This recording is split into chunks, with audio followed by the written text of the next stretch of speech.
This video will cover the readings for Unit 2, give a brief introduction to them, and tell you some things that you ought to be underscoring as you work your way through these readings.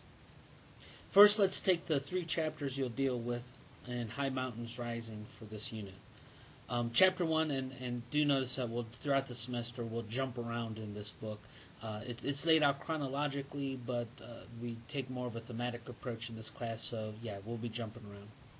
Anyways, the first chapter in that book, Native Americans, really focuses in on the Cherokee, and the bulk of that chapter deals with the Cherokee Indians, and how they were influenced by the coming of white settlers into the Appalachian region, and about how they also went through what event some of you may be familiar with coming into the class, the Trail of Tears.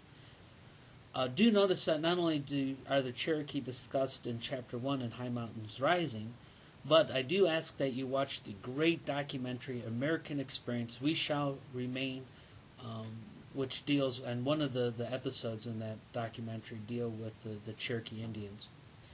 It's a great documentary. It's filmed in a very realistic manner and gives a very dramatic account of the changes that the Cherokee Indians were experiencing by 1800 and all the way up through the Cherokee removal by 1840. The thing to watch for, especially in that documentary American Experience, are the changes that the Cherokee had made, number one, and number two, the predicament that the Cherokee found themselves in, as especially the 1820s unfolded.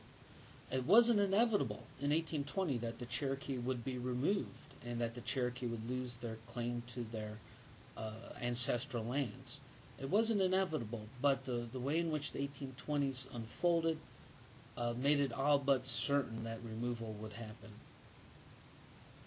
So we'll spend a lot of time with the Cherokees, and do note as you read through the changes that the Cherokee made, the way in which whites influenced the Cherokees, and the different events associated with the removal of Cherokees from the eastern half of the United States. Chapter 2 and 13 really go long hand in hand. Chapter 2 dealing with pioneer settlement. Now in this chapter we'll meet all sorts of different groups who were moving into the Appalachian frontier, and describe some of the adaptations that they made to the particular environment of the Appalachian frontier. And Chapter 13 as well on religion talks about the way in which Appalachian religion is truly a unique invention, if you will, or a unique discovery. Or well, let me put it to you this way: some historians would argue that the one truly unique attribute of Appalachian culture is the religion and the way in which religion formed in Appalachia. So as you're reading through that chapter, Chapter 13. Do notice the basic principles of the religion. Upon what traditions was it founded? How did it exist? And how did it differ from other religious trends within the United States at that time?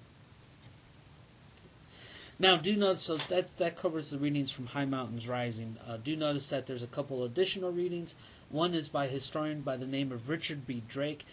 Don't get confused. Both the titles are similar. Appalachia, A History. This is by Richard B. Drake, not John Alexander Williams. 2 different books, similar titles. And in that book, in Part 1, Chapter 4, is the Wars for Appalachia. I assigned this because the chapter you read on pioneer settlement really glosses over the important wars that took place in the frontier period of Appalachia. And Drake goes into a tremendous amount of detail. But what I really like Drake for is he gives a great synopsis of causes and consequences of Appalachian Wars. Now there's 2 wars in particular in that chapter that you should underscore and understand both causes and consequences for Appalachia. The 2 chief ones that you ought to know about are, number 1, the French Indian War, and number 2, the Revolution. Yes, how the Revolution changed Appalachia. And I think Drake gives a great explanation, narrative discussion of how the Revolution shaped Appalachia. Now, Drake is also useful. I don't assign the earlier chapters. Some of that's covered in Chapter 2 in High Mountains Rising. But I do ask you, and one way to organize yourself to really digest this material is to make a list of the nations, colonies, and states, groups of people who were interested in settling and controlling land in Appalachia. Drake gives a great synopsis of that as well, chapters 1 through 3, in that first part of his historic overview of the region. However, a lot of that's covered in Chapter 2. If you have a little trouble starting off that list, I suggest go back and glance through those first 3 chapters of Drake, and it'll get you up to speed pretty quickly. Okay. Online, there's a great article online, George Carroll Lewis Wetzel on Lewis Wetzel. I signed this because, of course, Wetzel is a founding figure in the northern panhandle of West Virginia.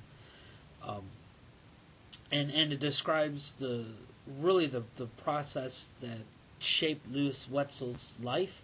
He's a famous frontiersman, and if you go back in American history, say 100 years ago, he was really celebrated as a forebearer, right up there with Daniel Boone in some cases, though he's really been relegated to the past and forgotten. As you read this article, and I think you'll be surprised at Lewis Wetzel and his vast capacity for violence. As you read through this article, think about the forces that shaped his life. Now, there's a lot of things that should be evident from that article, but I want you to really read into it and think about it. What really shaped Lewis Wetzel's life?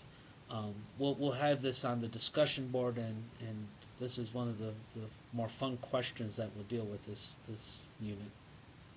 And then finally, Emma Bell Miles. Emma Bell Miles describes a period of time later on in the period that's covered in Unit 2, but nonetheless it's valuable for a few reasons. Number one of which is that we could categorize Emma Bell Miles as a local colorist. Indeed, she was a part of that generation in the 19th, early 20th century that really hammered out the idea that Appalachia is a distinct culture. And her book, The Spirit of the Mountains, which is, by the way, in standards of local color, very well written compared to the likes of Mary Knowles Murphy, in my opinion.